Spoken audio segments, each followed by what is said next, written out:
Panemunėlio dvaro Svirnas. Svirnas – Panemunėlio dvarvietės dalis. Pastatas yra ištęsto stačiakampio plano su priesvirniu. Jis yra mišrių konstrukcijų, sumūrytas iš plytų ir krėstas iš molio, tinkuotas, dengtas aukštu pusapvaliu stogu. Svirnas yra su įgilintu priesvirniu.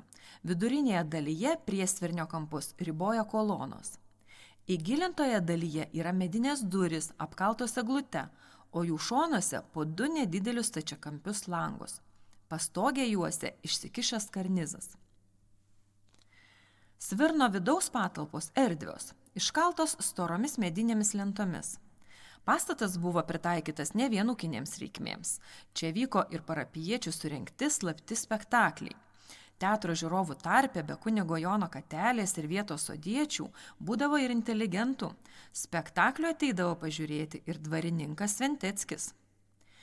Visoje Lietuvoje žinomam kunigui Jonui Kateliai 1906 Liepos 2 buvo surengtas 50 metų kunigystės minėjimo jubiliejus.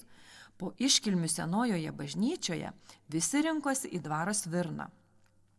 Laikraštis Lietuvos žinios rašė: programos buvo labai įvairios. Visų pirma muzika, paskui vaidinimas veikalo Šventas Kazimieras 4 veiksmuose ir komedija Valsčiaus sūdas.